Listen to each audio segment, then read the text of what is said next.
So to pick up on our conversation, Ross Dellinger is reporting a new college football playoff format that's starting in the near future, but it's definitely being discussed. Multiple parties will be meeting in New Orleans in the next couple of weeks to talk about an expanded playoff of 14 to 16 teams, which I'm going to be quiet. But to quickly talk about this more, are you in favor of an expanded playoff and what some of the things that are being proposed inside of Ross Dellinger's piece, or are you not a fan of what's going on here? I really quickly just want to go over some of the information that Ross put out into the article. So there's a lot of momentum for 14 to 16 teams being the new playoff field. The SEC would implement a 9-game SEC in-conference schedule. Their 10th game would likely be a agreed-upon game with a Big Ten opponent. It would grant 4 automatic qualifiers for each to the SEC and the Big Ten, 2 to the ACC and the Big 12, and 1 to the highest-ranked Group of 5 champion. I believe if it was the 16 team, we would have at-large bids. That would create room for teams in other conferences, or specifically the SEC and the Big Ten, if they had teams that were so good that we could see a conference with 6 teams in the playoff field. It includes 1 or 3 at-large spots, one of those intended for Notre Dame if it finishes ranked inside the top 14, a guarantee specifically designated for the Irish that is part of the college football playoff movement. 14-team top 2 seeds get buys, and if it was a 16-team, there would be no buys. I also mentioned earlier that there could also be a possibility that championship game weekends would no longer be played for a conference championship, but rather would be play-in opportunities to pit some of the lower-level teams that aren't 1 and 2 in the conference to compete for the remaining bids in the SEC, Big Ten, ACC, all of the conferences. I don't mind, Blake, some of these details that have been discussed for the expanded playoff. I think the way that this has been described makes sense, but I cannot give a positive vote towards this. I can't expand this thing any further. I don't want to expand this thing any further. I thought that the 12-team playoff this year had flaws that were easily fixable and adjustable. And if they were correctly adjusted and the way that they valued certain teams were changed, that we would have had a very competitive playoff in all of the games. We were given a run-up to a national championship, Blake, that had a lot of very interesting theater for certain teams, for Ohio State, for what happened with them, for Notre Dame, for what happened with them, for Texas, for Oregon going into their first game. It was very entertaining, and I worry that if we start to go to 14 to 16, we lose some of that, and it ends up just being a bit of a joke because it's so far expanded. You can't even perfect a 12-team playoff. Right. Listen, we can agree to disagree. You can disagree with me on this, but I'm going to say what I got to say here. It doesn't solve the issue that most fans want. Most fans want the best teams in the playoff. Polls have been taken. People complaining about it on social media. It's what the fans want. All of this has to do with money. So it has nothing to do with fan experience, which would, by the way, make you more money if you listen to them. Why does the SEC and the Big Ten need to bow the knee? Just let me finish all this. Bow the knee to anybody. Listen, the simple fact that you had a champion go out there in a regular season and go winless against a conference, and we're supposed to just say that I'm okay with automatic bids for anybody? Like, take the conferences out of it. You literally had teams that lost to worse opponents and lost to people who could have been in the playoff. Lost on field. And here was the justification. You can't leave out an SMU because they're playing the championship game. Well, what in the Sam hell are you doing with Clemson? Like, what? So basically what you are telling me is the game between South Carolina and Clemson meant absolutely zero. It means nothing. Why would it mean anything?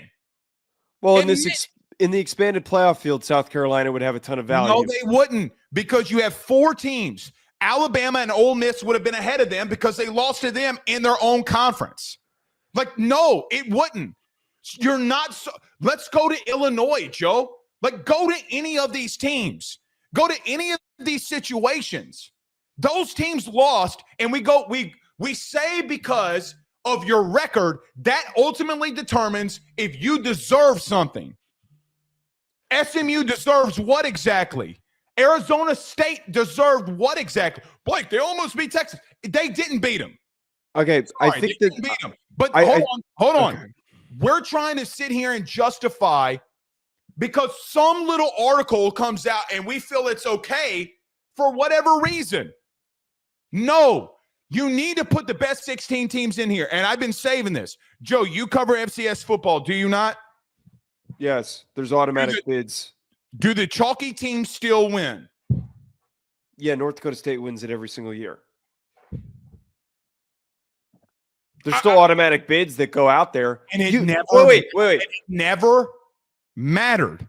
But those teams are more on an even playing field in the FCS than what the SEC and Big Ten go through on a weekly basis. Go ahead. The FCS has been I didn't mean to cut you off, but the FCS has been a very good example. Okay? No, it's not. Can I tell you why it's not? I see everybody saying it's a good example. The reason it's not a good example is there's a more massive gap when you look at SEC historically, Big Ten historically, and how these teams and games are run. The FCS, they have all the same issues. The Big Ten and the SEC are the top of college football. To say, and for both Tony Petitti and Greg Sankey, and I'm going to call them out on this. What do you mean you want to just get only 4 guaranteed spots? Why can't we get the best teams in? Okay.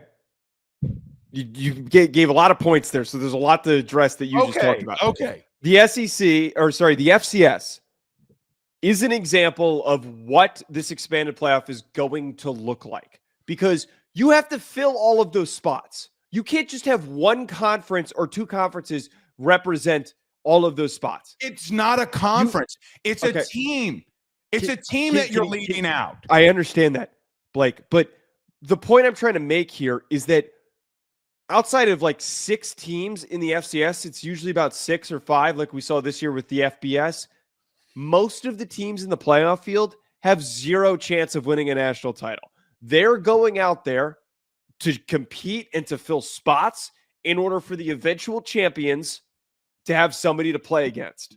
In order to confirm, what are you arguing with me about then? I'm arguing with you about this, that the back end of the teams that get into the playoff, it doesn't mean shit. We're not going to have a number 14 seed Ole Miss team go on a national championship run. We're just not going to. People have tried to make it seem like I don't mean this in the wrong way. The 8 seed won the playoff. They won the national title.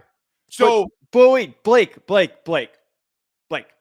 They were the 8 seed because of the automatic buys that were created. We've agreed here. We've already agreed here that the automatic buy. They didn't get an automatic buy. I know they didn't get an automatic buy, but because the way that the automatic buys were set up, they were pushed down lower in the seeding. By whom? By Boise State and Arizona State. You don't have a problem with that. I do. That's not what we're talking about. We're not talking about this right now. We're talking about it. Hold on. Yes, it is. Why do you have a problem with it? You're distracting from the conversation that I'm trying to have. Stop. Yes, you are. Yes, you are. Blake, I'm trying to make a point, and you're taking this in a different direction. No, I am not. Let me make the point I'm trying to make. The reason that those teams don't deserve to have automatic buys is because they're not better and they're not playing in a better conference. We're not talking about buys. Blake, let me finish what I'm trying to talk about here. What I'm trying to sit here and say is that the top teams that are in the mix, it doesn't matter who we place in the back end of the playoff field. You mean to tell me that Ole Miss with their defensive line would not give anybody more of an issue than what SMU produced? Yes or no? I didn't even hear what you said. What did you say? You mean to tell me that a 14-12 Ole Miss team that would have gotten in this expanded playoff doesn't go into South Bend and give them more of a fight than Indiana does? That is bullshit. You know it's bullshit. We don't know. we don't know that for absolute certain. Joe, Notre Dame beat the they SEC led the champion. country. What are They we led talking about? They more of a fight. I didn't say that they would win the game, but you know, and I know a team that Indiana, with every ranked opponent that they saw, they got pushed around on the line of scrimmage. There's a team out there that doesn't get in that led the country in sacks. Stop creating a hypothetical situation that we don't know for certain. When was the last time Ole Miss played in the cold? Like, I don't think that this is as guaranteed as that they would have played them closer. Legitimately, y'all are so idiotic when you think over the last 20 years, when the SEC runs that bitch for 17, when's the last time they played in the cold? They literally have not. The Southeastern Conference doesn't play in the cold. Joe, Ohio State, the national champion, all of their wins, two of their wins, against the SEC in the last 20 years came this year for the first time. Hold on. They're 2-15 against the conference. You're just bringing up points that aren't a part of the conversation that we're having. Tennessee showed up and didn't have any energy because they've never played in the cold before. Did we talk about this? You talk about me changing the subject when you're talking about playing in the cold. No, we're talking about this right now because you changed the subject. I'm still trying to get to my point. Joe, you literally yesterday said that SMU should not have been in. Can you let me get my points in? Like, I'm just trying to make an argument. You keep just recycling the same point. I'm trying to say something here. Okay. Go. Blake, we're with this playoff field. Okay. It is being done. You're acting like that this is being driven by, and this decision-making is being done by the ACC and the Big 12. When in reality, and it's I literally just called out both commissioners for. Let me talk, please. I'm like, this is one of the worst shows that you've just not let me get a point in. You keep cutting me off. Fuck. I'm not trying to be a dick, but like, you keep cutting me off. Let me finish what I'm trying to say. Blake, the movement for this is being done by the SEC and the Big Ten. They're doing this because they want guaranteed 4 spots. Think about what you're arguing for here. You're arguing for the fact that both of the best conferences, that them having 4 spots is not fair to them. That's what you're arguing. No, you're right. The simple fact that the commissioners are agreeing to only 4 if they ultimately dictated, why should they agree to 4? They shouldn't be. They're doing that because it suffices everything and everybody gets what they want from a money side. That's what they're agreeing to. You mean to tell me that Greg Sankey, who went out on Twitter and bitched his ass all the livelong day, we should be in, you're going to justify 4 teams guaranteed to get in there? No, what they're doing is because if we have a bad year, we can get 4 teams in no matter what. Instead of just saying, hey, guess what? We had a down year. Who gives a fuck? Let's literally get the best teams in there because, again, you're still going to justify putting 2 Big 12 teams in there. You just saw it with the ACC.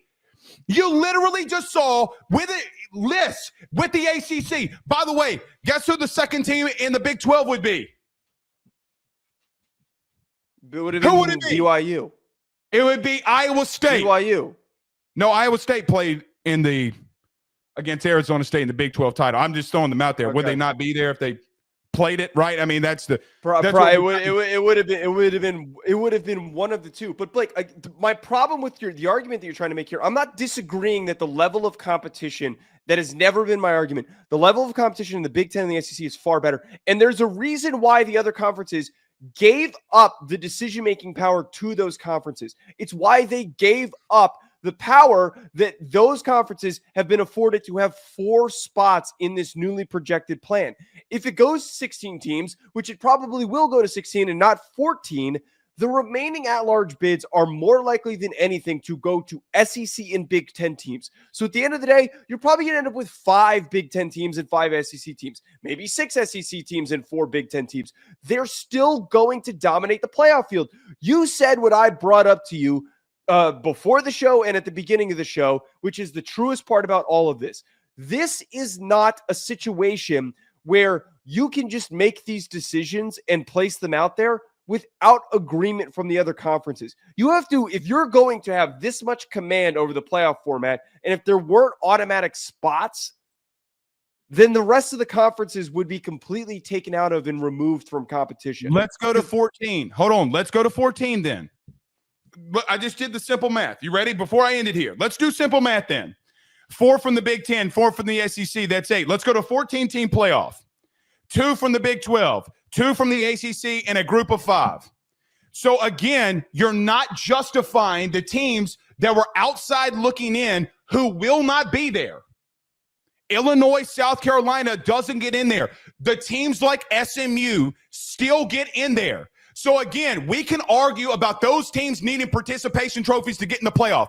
You can have whatever belief you want. What I'm telling you is in 2 years, 3 years, when this gets implemented and you're looking at the first round, you're like, this is dog shit. And I'm telling you, I told you not to let fucking SMU in there. I told you not to do it.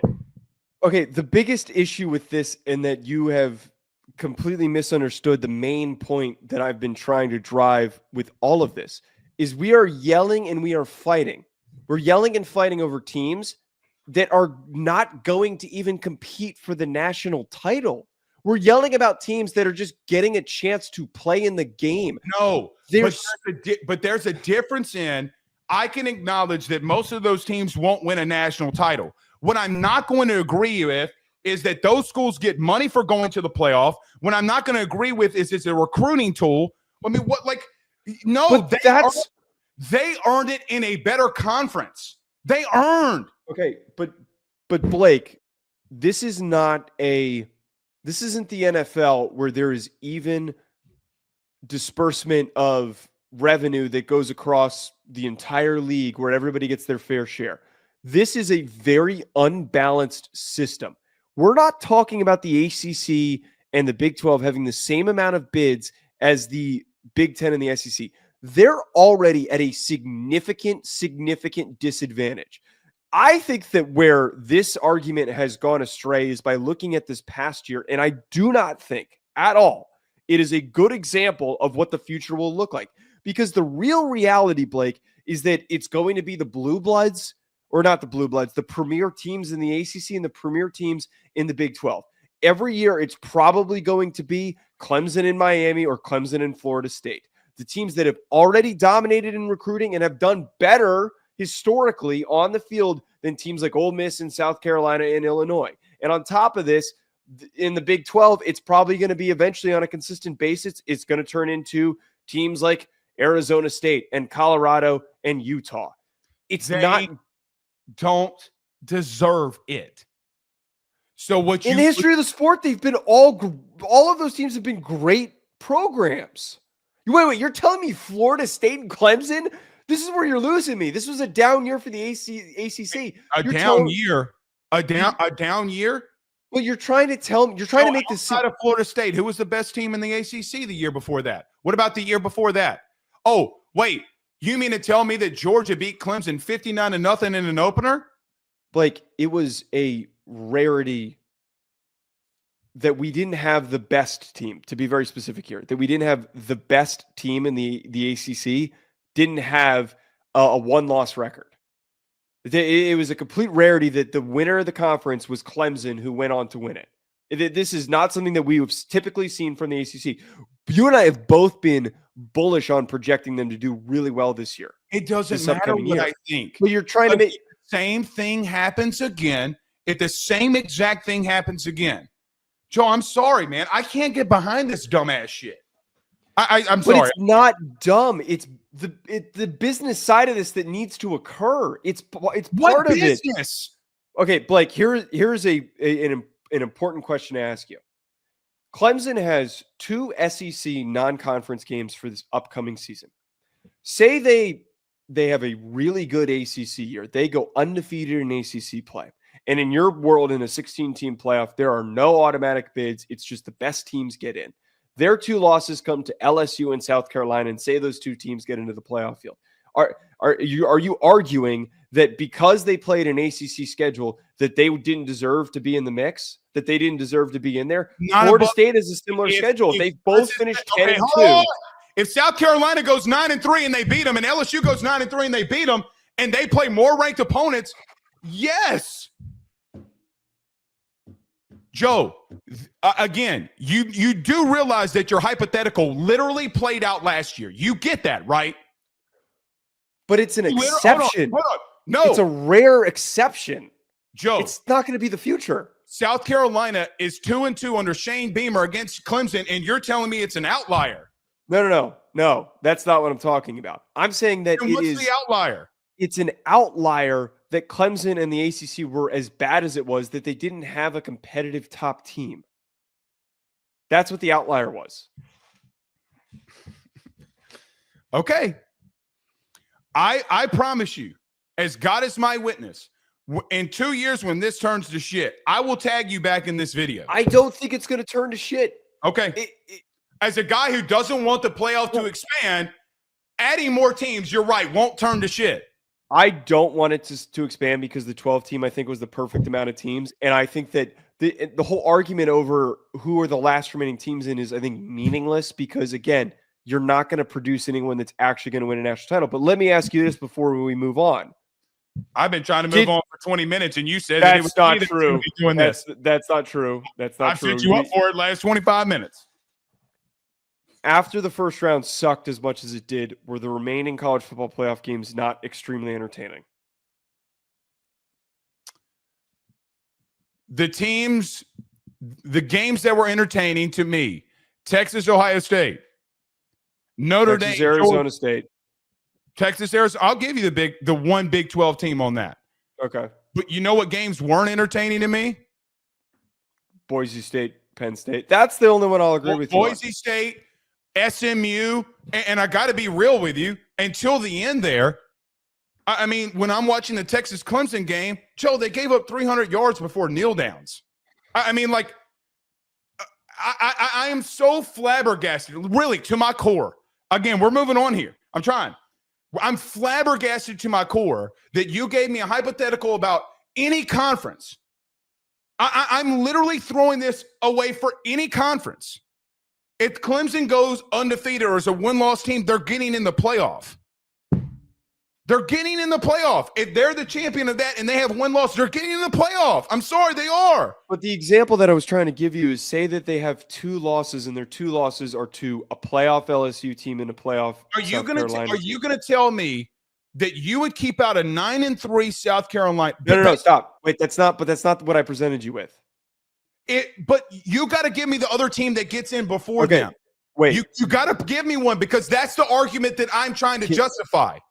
I'm trying to in order to create a scenario that fulfills. I don't have more likely. There's not more variables that I have. I don't have. Let me give you more variables. They're a 10-2 Clemson team, and their 2 losses are to 2 SEC playoff teams. They are one of the last. They would be one of the last teams in, most likely, with a 2-loss ACC team. They would be in the discussion with a 9-3 SEC team. Are we really going to put that into the frame of, just because they lost their 2 ranked opponents, that we have to, and they were close losses theoretically. SEC or Big Ten team beat one of those SEC teams that were above them. So, for example, if they lost to LSU and LSU lost in the non-conference to whoever, would I really say, well, I mean, shit, one of LSU's losses is to them. Like, I give you the South Carolina scenario because they would have been 10-2. The thing I bring in is their quarterback got injured in the middle of the game. Okay. Like, I mean, Joe, I'm sorry, but when a team that wins the conference goes 0-3 against another one, and you're wanting me to justify that. But it is a rare occurrence that I don't think is going to be regular. Okay. Right now, and to just end it at this, the current version of the sport is in flux. The way that the current successful teams, the way that they're being built, it's all over the place. The sport isn't balanced. When I say balanced, I'm trying to say that there are going to be a lot of ebbs and flows for the success for a lot of teams. And for the years, we're not going to have that much parity like we did last year, I think, going forward. Everybody I don't think in the so. chat, I don't give a Rudy Poo. Put in Illinois. That would be the real conversation that if you want to have and you think my bias is out. What about Illinois? Because I know you're not going to have one for that one, because when it's an SEC team that's get labeled on it, the fights start happening. Why does nobody have a conversation with Illinois then? Well, but because the problem is that Illinois' schedule was incredibly soft. It was equally as soft as what Clemson's was, but there was proof to show that Illinois was a good and competitive team. The same argument could be made for Arizona State. Arizona State had a really shitty resume, but they were a good and well-coached team. Okay, well, I got to ask you a question. You've been asking me questions all day. Here's my final question to you. Okay. So did the Clemson and South Carolina game this year mean absolutely nothing to you? It meant something, but that wasn't why Clemson got in. Clemson didn't get in because of that. They got in because of the ACC they got in because of our participation, because we're trying to include everybody. They got in because they won the ACC. Exactly. Thank you. You're right. If they weren't in the ACC championship game, they were out of it. Again, you're right.